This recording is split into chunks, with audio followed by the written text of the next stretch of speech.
પ્રકરણ 28 વ્યવહાર શુદ્ધિ। વચનામૃત 1 28 પ્રકરણ अंतर्गत पहलू वचनामृत। हराम का माल नहीं टिकता। तारीख 19/7/1967 દિવસે ગુરુજીએ આ વાત કરેલી છે। ચોરી करके होरी रची, बई छिनक में छार, तुलसी माल हराम का, જાત ન લાગે બાર। લાકડા છાણાની ચોરી કરીને હોળી બનાવવામાં આવે પણ તે થોડી જ વારમાં ખાખ થઈ જાય છે। તુલસીદાસજી કહે છે કે હરામનો માલ જતાં વાર નથી લાગતી। તાત્પર્ય એ છે કે અનિતિથી કંઈ પણ ન લેવું તે ટકતું નથી।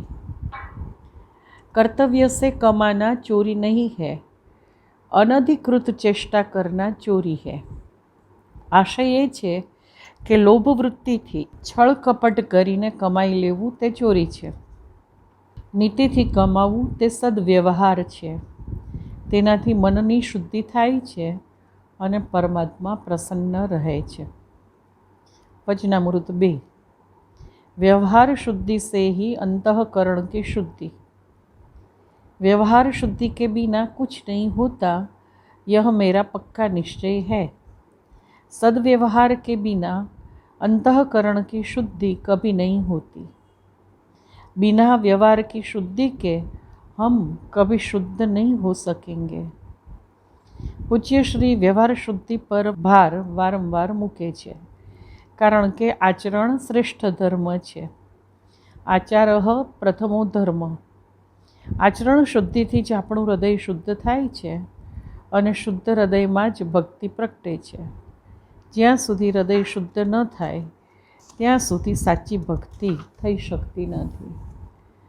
त्रीजું वचनामृत 3 रघुनाथ जी भूले नहीं है, बात अति चतुर आहार बस, छवि बिसारी आनन की।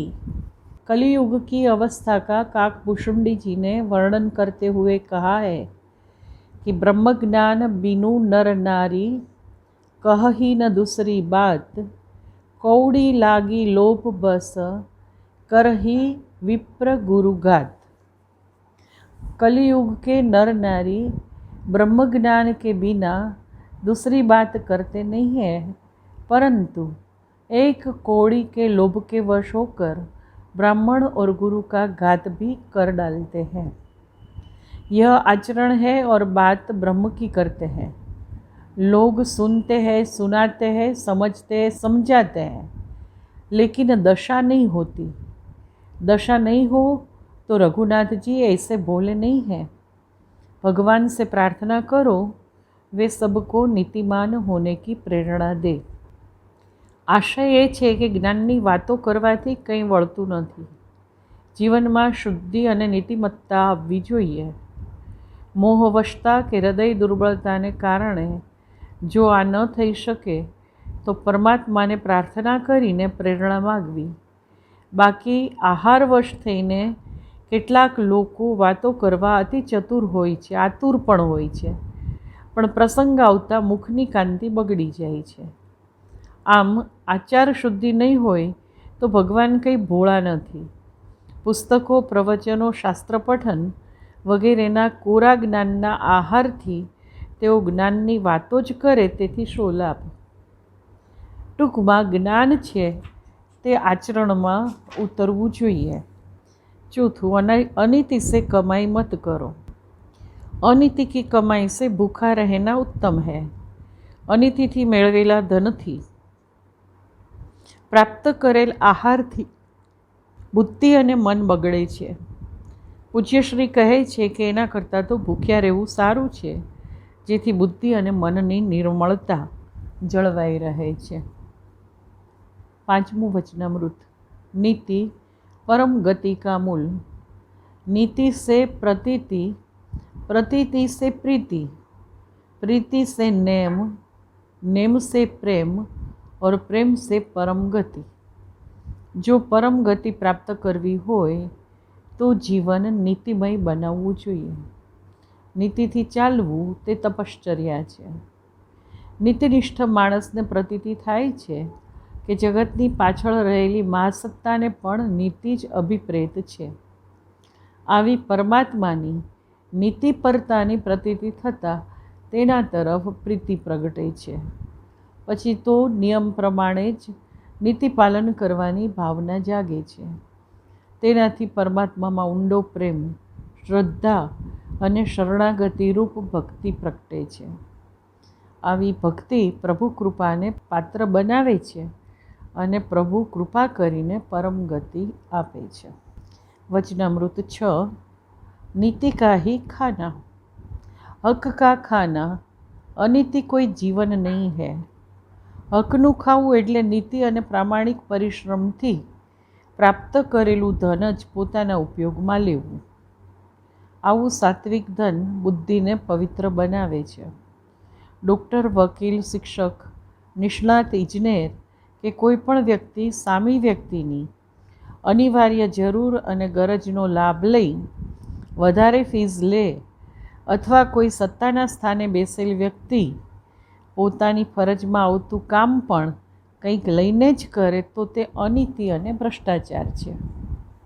આવા પૈસા લઈને દાન, યજ્ઞ, અભિષેક, પુણ્ય કે ધર્માદો કરે તો તે તામસ હોઈને કરનાર, કરાવનાર તેમજ ખાનારા કે લેનારાની બુદ્ધિને પણ ભ્રષ્ટ કરે છે.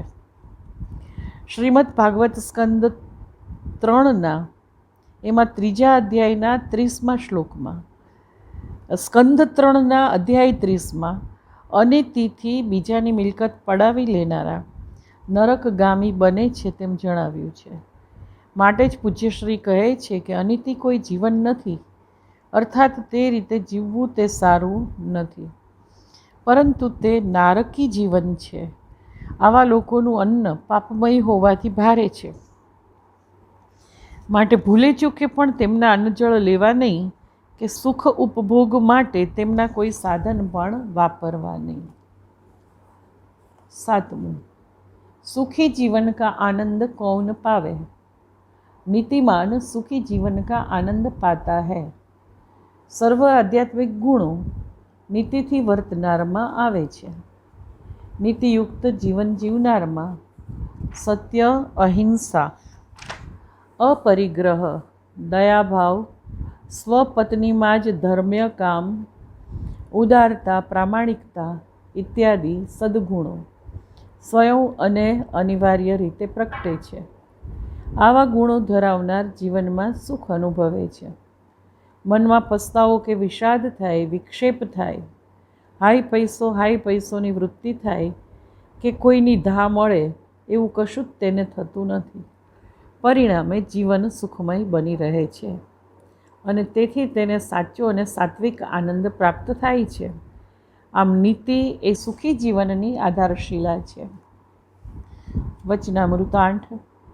अनीति का परिणाम शीघ्र कब दिखाई देता, जब ईश्वर की अधिक कृपा होती है तब अनीति का परिणाम अनीति करने वालों को जल्दी से दिखने लगता है. मात्र अनीति જ નહીં પણ કોઈ પણ પાપનું ફળ જો તરત જ અનુભવવા મળે તો પરમાત્માની ઘણી મોટી કૃપા છે એમ સમજવું. આ પરથી વ્યક્તિ બોધ લઈને ફરી પાપ કરતા બચે છે. અનીતિ કરતાં વારંવાર દુષ્ફળ મળતું જોઈને બગસરાના શ્રી ભવાની શંકરભાઈના પિતા શ્રી ગિરધર બાપા સદગુરુ શરણે જઈને કેવી રીતે અનીતિ કરતાં અટક્યા તે સત્ય ઘટના પૂજ્યશ્રીએ વર્ણવી છે. મારા ગુરુદેવ પુસ્તકમાં ગુરુ ભગિની દમયંતીબેને આ પ્રેરક પ્રસંગ પ્રગટ કર્યો છે, તેથી અહીં વિસ્તારથી આપવાનું જતું કર્યું છે. છતાં ટૂંકમાં જોઈએ, ગિરધર બાપાની 80 ભેંસો તલના ખેતરમાં ચરવા ઘૂસતી અને તલને રફે દફે કરી દેતી. પછી દુષ્કાળમાં 38 ભેંસો મરી ગઈ. રેલગાડીમાં નોકરી કરતા ચોરીનો માલ સસ્તામાં લઈ લીધા પછી 500 રૂપિયાનો તેમનો બળદ મરી ગયો. પગારમાં 10 રૂપિયા વધારે આવ્યા તો પાછા દેવાને બદલે દોસ્તો સાથે ખર્ચ્યા. પછી થોડા જ સમયમાં તેમને અન્ય કારણે નિર્દોષ હોવા છતાં ₹10નો દંડ ભરવો પડ્યો. એક પેસેન્જરે મજૂર સાથે રકઝક કરી ઠરાવેલું ભાડું ન આપ્યું. પછી ઓછું ભાડું દેવા જતાં તેના ખિસ્સામાંથી 1 રૂપિયો પડી જતાં ગિરધર બાપાએ માથે પગ રાખી દઈ તે લઈને બાળકોને કંઈ લઈને ખવડાવી દીધું. પણ ઘેર આવતા બાપાના પશુ કોઈના ખેતરમાં ચરવા ઘૂસી જતા તેમને ડબ્બામાં પૂરવામાં આવેલા, તેથી 3 ગણા પૈસા દંડમાં દેવા પડ્યા. સાંધાવાળા રેલગાડીમાં આવતું શાક ચોરી લેતા. એકવાર ગિરધર બાપાને રીંગણા આપ્યા. તે સરસ ભરીને ચૂલા પર ચડવા મૂક્યા. ત્યાં તો તે જેમાં ચડવા મૂકેલા તે ઠીકરાનો પાટિયો જ તૂટી ગયો અને મરી મસાલા તેલ સહિત રીંગણા ચૂલામાં પડ્યા. બાપા ગુરુજીના ચરણે ગયા અને અનીતિ ન કરવાની પ્રતિજ્ઞા કરી અને તેના પાલનની શક્તિ માગી. આમ હંડી ફૂટી ઓર અનીતિ છૂટી. અનીતિથી મેળવેલું ધન 3 ગણું ચાલ્યું જાય છે. આવા ધનથી પરોપકાર કરો તો પણ અનીતિનું પાપ તો લાગે જ છે. પ્રભુ કૃપા અને સદ્ગુરુ શરણ હોય તો જ પાપનું પરિણામ તરત જ સમજાય અને ગુરુ કૃપાએ જીવ આ પાપમાંથી મુક્ત થઈ નીતિ માર્ગે ચાલે છે. વચનામૃત 9. भूल सुधारने में सावधानी ही आवश्यक. भूल सभी से होती है, लेकिन सोचना चाहिए कि भूल न होवे, इसलिए हम सावधान रहें. सावधान रहने पर सुधार अवश्य ही होता है. ऐसा सावध व्यक्ति भविष्य में जरूर और जल्दी सुधर जाएगा. व्यावहारिक અને આધ્યાત્મિક ઉભય ક્ષેત્રે આ વિધાન લાગુ પડે છે. કોઈના અણગમતા વ્યવહારથી આપણને ક્રોધ આવે છે અને આપણે તેને અપ્રિય અને રૂક્ષ બોલીને ઉદ્વેગ ઉત્પન્ન કરી દઈએ છીએ. પૂજ્યશ્રી કહે છે કે ભૂલ થયા પછી ફરી ભૂલ ન થાય તેવો સંકલ્પ કરીએ અને સાવધ રહીએ તો પુનઃ તે વ્યક્તિ કે અન્ય કોઈ વ્યક્તિ સાથે આવો પ્રસંગ ઉપસ્થિત થતાં જાગૃતિ હોવાથી કાં તો આપણે મૌન રહીશું અથવા તો શાંતિથી તેને મધુર લાગે તે રીતે કહીશું, જેથી તેને ચોટ લાગે નહીં. તેનું મન ઉદ્વેગ ઉચાટ ક્રોધમાં નહીં શેકાય અને આપણે કહેલી વાર્તામાં પૂર્ણતઃ જોડાઈને ફરી અણગમતું ન કરવા નિશ્ચય કરશે. આ વ્યવહારિક ક્ષેત્રનું દ્રષ્ટાંત થયું. આધ્યાત્મિક ક્ષેત્રમાં પણ આવી જ સાવધતા જરૂરી છે. બ્રહ્મ મુહૂર્તમાં ઉઠી જપ કે ધ્યાનમાં બેસવું જરૂરી છે, પરંતુ કોઈ વાર આળસ કે પ્રમાદને લીધે પથારીમાં જ પડ્યા રહીએ અને આ નિયમથી થતાં જપ કે ધ્યાનમાં વિક્ષેપ આવી જાય તો જપ કે ધ્યાન માટે જાગૃત થઈ જવું. બીજી વાર નિયત સમયે ઉઠી જવામાં ધ્યાન રાખવું. આળસ અથવા પ્રમાદનું કારણ પકડીને તે દૂર કરવું. રાત્રે ચર્ચામાં, ટીવી વગેરેમાં કોઈ કાર્યક્રમમાં રસ પડવાથી મોડે સુધી જાગવાનું થયું હોય કે થોડું ભારે કે વધારે ખવાઈ જવાથી આમ થયું હોય તો છાપા, ટીવી, રેડિયોના કાર્યક્રમ, અતિ ભારે કે વધારે આહાર વગેરે છોડી દેવા જોઈએ. જપ કરતાં ઊંઘ કે તંદ્રા થતા હોય તો પ્રાણાયામ, લોમ વિલોમ, વ્યાયામ કરવાનું વગેરે કરીને તે દૂર કરવા જોઈએ. પૂજ્યશ્રી કહે છે કે ભૂલ તો બધાથી થઈ જતી હોય છે, પણ તેનો ખ્યાલ આવતા તે ફરી ન થઈ જાય તેની પૂરી સાવધતા રાખીએ તો થોડા સમયમાં તેને જરૂર તે ભૂલથી બચી શકાશે. वचनामृत 10. अनीति और विश्वासघात न करो. अनीति किसी का साथी नहीं, दगा किसी का सगा नहीं. अगर अनीति दगा करोगे तो उलट के तुम्हारे ऊपर ही वे आ जाएंगे. व्यवहार शुद्धि માટે નીતિયુક્ત જીવન તથા વિશ્વાસમયતા જરૂરી છે. અનીતિ જેની સાથે આચરવામાં આવે તેનો સદ્ભાવ કાયમ માટે ચાલ્યો જાય છે. આવું જ વિશ્વાસઘાતનું છે. સમાજમાં અનીતિવાળા અને વિશ્વાસઘાતી હોવાથી અપખ્યાતિ થાય છે, જે ઘણા ક્ષેત્રોમાં અંતરાયરૂપ બને છે. અનીતિ અને દગા કરનારના પોતાના દુસંસ્કાર નાભી પર્યંત સર્વ આધારમાં ઉતરી જાય છે. થોડા સમયના લાભ અને આનંદ માટે આવી વ્યક્તિ પોતાના જીવનને જ પતિત બનાવી દે છે. આવા સંસ્કારો ધરાવતી વ્યક્તિ ક્યારેય અધ્યાત્મ તરફ વળી ન શકે, અને વળી તે જામેલા સંસ્કારોને કાઢવાનું કે નિર્મૂળ કરવાનું અતિ કઠિન બની રહે છે. પરમ શક્તિ પરમાત્મા પણ અનીતિ આચરનાર અને દગાખોરથી નારાજ જ છે. મોહે કપટ છલ છિદ્ર ન ભાવા. શ્રી રામ ભગવાન માનસજીમાં આ સ્પષ્ટ જ જણાવે છે. દુષ્ટ હૃદયવાળા જીવો ભગવત સન્મુખ ક્યારેય ન થઈ શકે. જો પૈ દુષ્ટ હૃદય સોઈ હોઈ, મોરે સન્મુખ આવ કિક સોઈ. આમ અનીતિ કરનાર વ્યક્તિના અનીતિ દગાનો ભોગ બનનાર, સમાજ અને પરમાત્મા આ સર્વ તેના આવા કુકર્મથી અપ્રસન્નતા જ પામે છે. માટે જ પૂજ્યશ્રી કહે છે કે અનીતિ કે દગો સાથી એટલે કે સહાયક ક્યારેય નથી, તે આચરનારને જ દુષ્પરિણામ આપે છે. પૂજ્યશ્રીએ અન્યત્ર જણાવ્યું છે કે હમ હમારી જાત કે સાથ ही अनिति दगा ठगाई विश्वासघात आदि करते हैं, अगर हम दूसरों के साथ ऐसा करने का प्रयत्न किया करते हैं. निष्कर्ष એ છે કે સાધક હોય તેણે કે સાધક ન હોય તેવા મનુષ્ય પણ અનિતિ દગા ફટકા ઠગાઈ વિશ્વાસઘાત આવા દુષ્કર્મો ક્યારેય ન કરવા જોઈએ. નીતિમાન જીવનને લગતું વ્યવહાર શુદ્ધિનું આ પ્રકરણ અહીંયા પૂર્ણ થાય છે. એનો પ્રકરણનો સાર આપણે જોઈએ. પૂજ્ય સદગુરુદેવ શ્રી નિશ્ચયપૂર્વક જણાવે છે કે નીતિમય આચરણ અને સદવ્યવહારથી અંતઃકરણની શુદ્ધિ થાય છે, અને નિર્મળ મનની વ્યક્તિ જ પરમાત્માને પ્રાપ્ત કરી શકે છે. જપ, ધ્યાન, તીર્થ, દાન વગેરે વ્યક્તિ ગમે તેટલા કરે, પણ જો તે અનિતિની કમાણીથી કરે તો પરમાત્મા તેનાથી ક્યારેય પ્રસન્ન થતા નથી, કારણ કે આવું કરનારનું અંતઃકરણ મલિન હોય છે. ભગવાન સ્વયં કહે છે કે નિર્મલ મન જન સો મોહી પાવા. અંતરમાં કળયુગ ભર્યો હોય તો બ્રહ્મજ્ઞાનની વાતો અને તત્વજ્ઞાનના સિદ્ધાંતોની ચર્ચા કરીએ શું થાય? આચાર શુદ્ધિ વિના આ બધો દંભ જ છે. પરમાત્મા નીતિના પાલનથી જ પ્રસન્ન રહે છે. વ્યાપારી ગ્રાહક સાથે અનીતિ આચરે અને માલની ગુણવત્તા એટલે કે ક્વોલિટી, ભાવ અને વજનમાં છેતરપિંડી કરે, પૂરતું વેતન લઈને પ્રમાણિકતાથી પગારદારો નોકરી ન કરે, પોતાના અધિકારોનો પૈસા પડાવવામાં દુરુપયોગ કરે, આ સર્વ અનીતિ જ છે.